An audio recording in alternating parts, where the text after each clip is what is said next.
This is the Blairing Out with Eric Blair show, backstage at the 2014 Warped Tour with Scott Vogel of Terror. What fuels the hatred and anger in your lyrics? Well, to be honest, I'd say our lyrics are pretty positive, but there's definitely some hatred in there. You know, I feel like the world's kind of a fucked up place. The world's full of evil things going on, and as I'm not such a youth anymore, but as a youth, you know, you get into music that's aggressive and an outlet to maybe let your hate out in a more positive way. So a lot of the stuff is about the dirty stuff in life, but trying to make some good out of it. So that's kind of what it's about. Do you feel fortunate to be able to have that catharsis every night on stage? I miss my couch. No. People would sell their souls to do what you're doing and to be able to do it as well as you. Going on tour and connecting with people, and I mean, we're lucky enough to be able to go. We've been around the world probably like 5 or 6 times now, and we have people everywhere that sing our words and feel our energy. And that's one of the most beautiful things in the world. So it is very cool. What would you say your mission statement is? Stay young. How do we stay young? Music. Underground music keeps people young at heart. And I guess it's the heart that matters. I'm 41, but I act like I'm 12, so maybe that's the key. Dude, 41 is young. Yeah, right. I don't think so. Hey, you're not having any health issues at this point in your life? I mean, I got some back and neck disc problems, but to be expected for, you know, how long I've been doing this. But other than that, I feel okay. Yeah, like Phil Anselmo, like how he used to jump around stage with Pantera, and that's why I guess he started doing heroin, was because to deal with the pain of the back injury. Yeah, I don't want to go that route. Yeah. So are you guys straight edge? No. We have 2 people in the band that are straight edge and 3 that are not. So. But you personally aren't? I am not. Never have been. Most likely never will be. Are you married? I am not. Really? True. Is that something would you like to get married?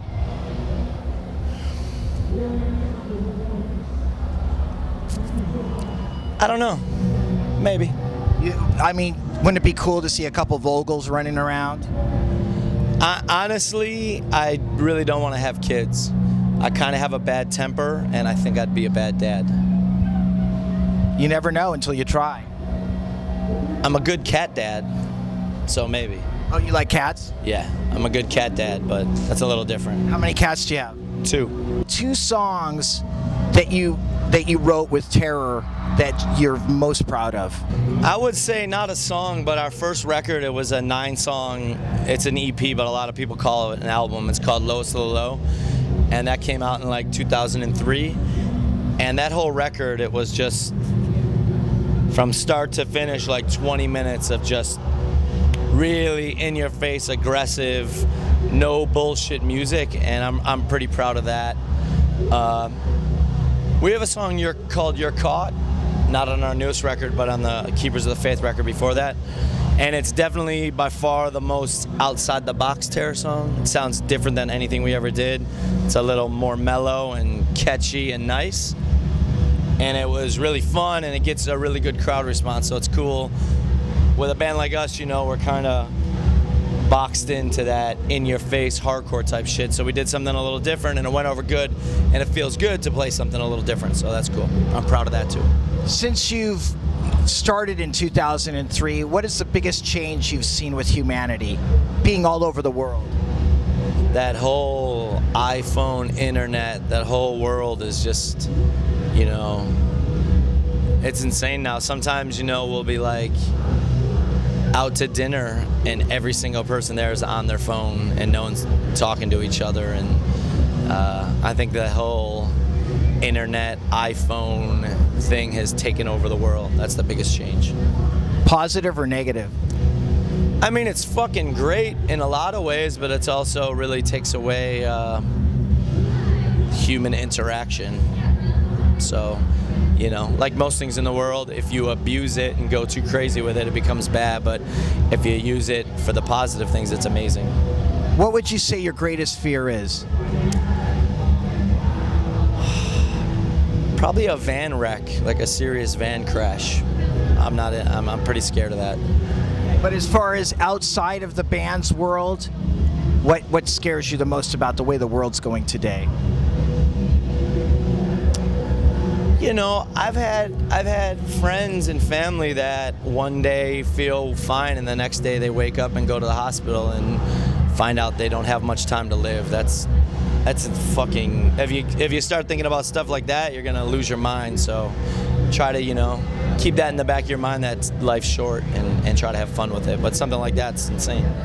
Well, it definitely wakes you up to your mortality when somebody gets brain cancer or whatever cancer it is. Little things ruin your life because there's a lot bigger problems out there. Well, every day you get up, it's like you're pushing against life. It almost seems like it's not like you're flowing. It feels like you're pushing against something. Definitely. Definitely, it seems a lot of times like the world's out to get you, but I think everyone could say that, so it's not just you, it's just the way the world is. And I think it has to do, you know, I've spent many years drunk and negative, and if you kind of try to turn your brain in that positive direction, then life's a little bit easier usually, I think. Well, how did you do that? How did you accomplish that? I mean, I'm not great at it, I'm just a little bit better at it, so, you know, I think anybody just gets to that point where they're sick of being miserable and tries to be better, so.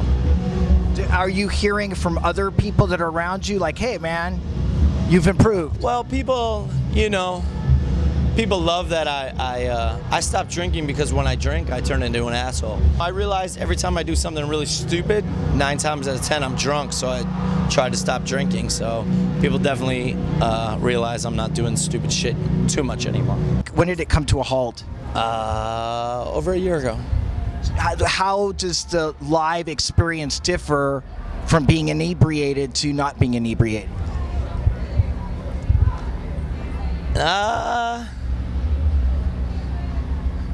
Personally for me, when I was like a little up on the booze, I felt like I had more like intensity. Now people in my band disagree. I don't know if they're just saying that because they don't want me to be drunk, but it's definitely different. You know, you can, sometimes it's easier for me when I'm a little buzzed to be a little more aggressive and scream at people more, but I guess this is a realer way, so that's more important. What are fans saying to Terror on the road? We're really lucky, and we're one of those bands that really doesn't go the fan route. It's more like, you know, we feel kind of equal to the people that support us. So we're very approachable. We're always out. You know, we're not one of those bands that's hard to get at. So I think people like us because we're like kind of like, there's no separation. It's not like, oh, there's the band. It's like, oh, there's those dudes, you know. So people are saying, what's up? Do you feel like you're living the dream? You know, I feel like I kind of am, but sometimes I take it for granted. Like you said, a lot of people would love this, and I do too, but we've been on the road for like 12 years, and hard, like a lot. And sometimes you just want to be at home.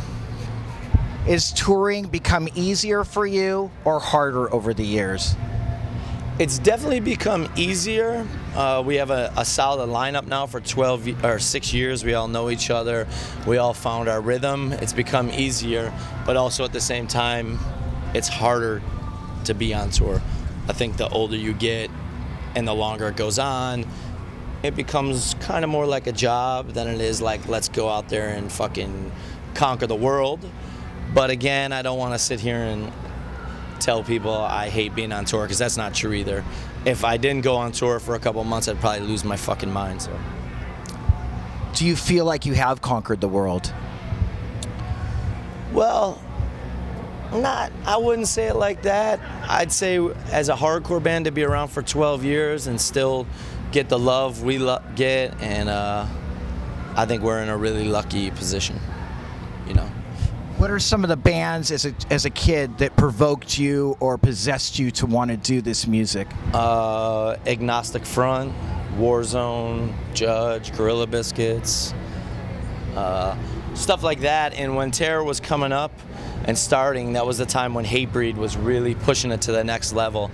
And I think they really let bands like our style and like our size know that if you really work hard and put your heart into it, you can maintain and grow. So, what's the best part of being Scott Vogel?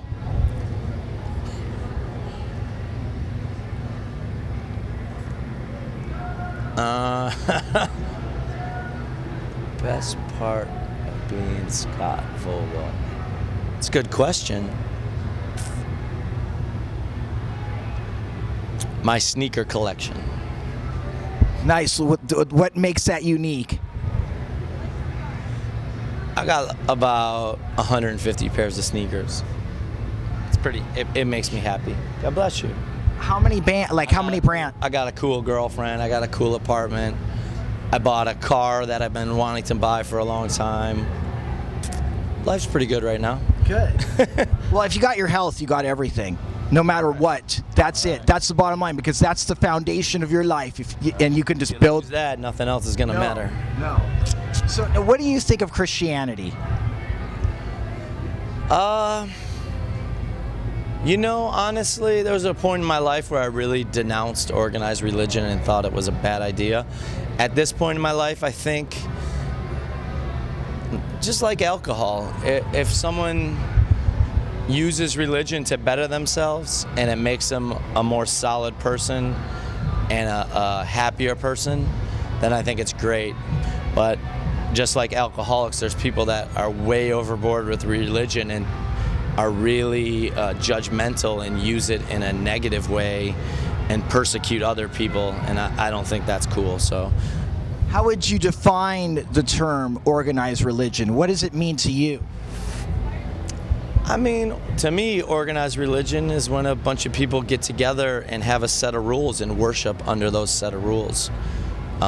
You know, just like, you know, sometimes I go for walks a lot now that I hurt my back. I used to love jogging. I used to hate jogging too, but I used to do it almost every day.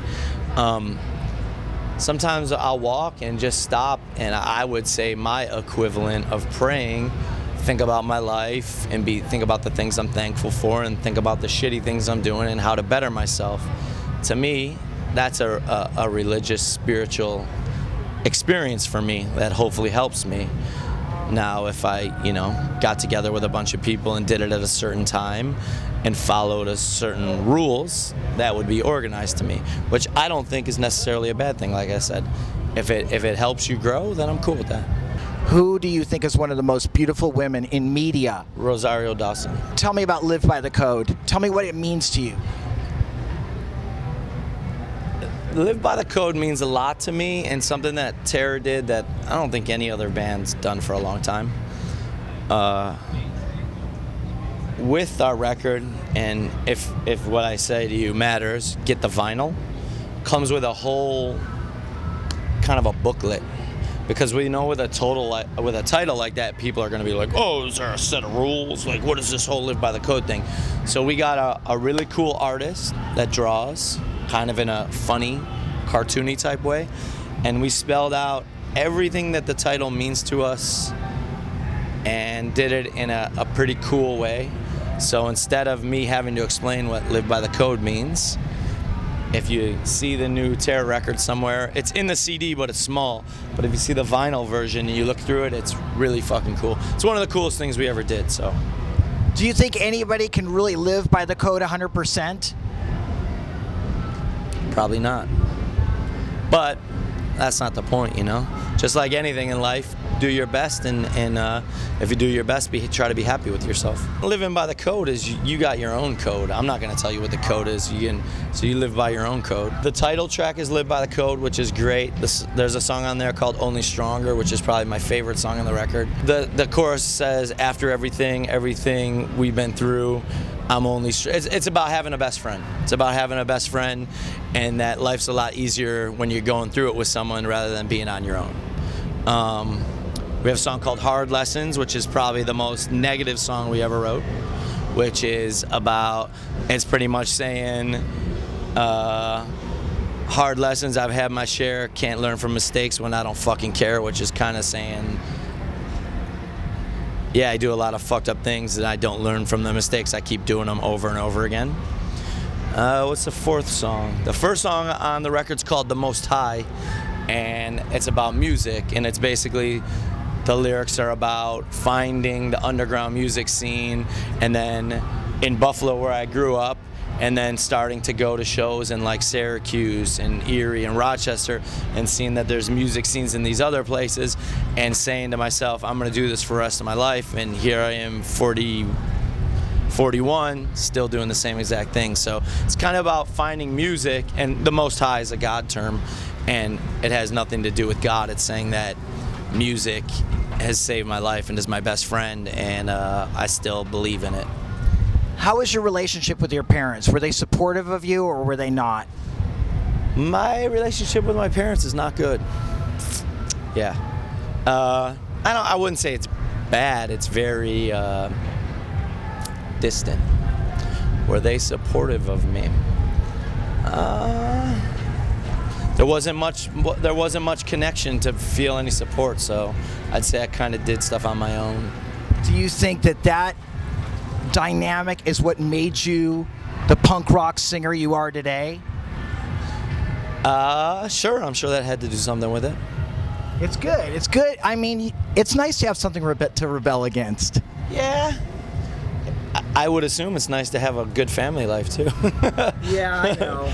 I know, but you know what? It just seems like everybody's human and we're all fallible, and no matter how much we believe in somebody, they're always going to let us down no matter what, because of that human frailty, you know? That's why you gotta understand humans are humans, and they fuck up and they lie, and they say they're not going to do something, and they're going to do it anyways. So if you kind of believe too hard in everybody and say everything's got to be A plus B equals C, you're going to understand that shit isn't going to always, the equation isn't always going to work out the way you thought it would. So how have you survived the sex, drugs, and rock and roll side of this business? I'm really kind of antisocial, you know. I don't go out too much. I don't feel like I need to be friends with everyone. I'm more kind of like into the quality, not quantity thing. When I was getting out of high school, I got into the drug thing pretty strong, but then after a while I realized it was fucking me up too much. So, you know, things I jumped in pretty hard. Luckily I was able to crawl out, and I'm still here. Scott, why should people want to see Terror in concert? You catch us in the right setting, you'll see a live show like you've never seen before. I mean, no disrespect to the Warped Tour, this isn't really our setting with a barricade and all that security and big stages and stuff. If you catch us in the right venue with a nice positive vibe, it's a pretty cool experience. And I mean, there's a lot of fake bands out today. We're authentic, you know? Yeah, you guys are. I'll go on stage like this. I don't have a fucking costume. I'm not gonna act like humble here and go up there and act like a rock dude. What you see is what you get with us. I envy your voice. I would give anything to have it. I know, but in the songs, you just like. I want the dude from Coldplay's voice. Oh, really? I love Coldplay. I like Coldplay. I like Natalie Merchant, if you know her. She has a beautiful voice. Who else has a really nice voice? I like nice singing. I've been listening to so much loud shit. It's nice to hear some nice singing. Do you like Lily Allen? Never heard of her. You would love the new album. I mean, it's pop music, but her lyrics are she just attacks the system in her lyrics. This is what it's all about. It is. I don't want to diss too much, but a lot of bands today aren't saying anything. Even like the hardcore scene, which I came from, it's supposed to all be about, it's supposed to be more than music. It's supposed to have a message, and no one's saying shit anymore. It's disheartening. It's kind of sad, but You know, it's hard to blame the younger bands because they're just doing what they've been shown. Kind of blame me for sitting back and watching it happen, you know, like some of the bands that are saying the dumbest shit are the biggest bands. But I guess that's where we're at today. Well, yeah, but your life is an example to those people. That's cool. You know, do you feel like that? I'm a fucking idiot. I don't know. Whatever. I don't think you're a fucking idiot, man. It takes work to go out there on the road. It's not easy. This is a Blairing Out with Eric Blair show at the 2014 Vans Warped Tour with Scott Vogel of Terror. Signing off.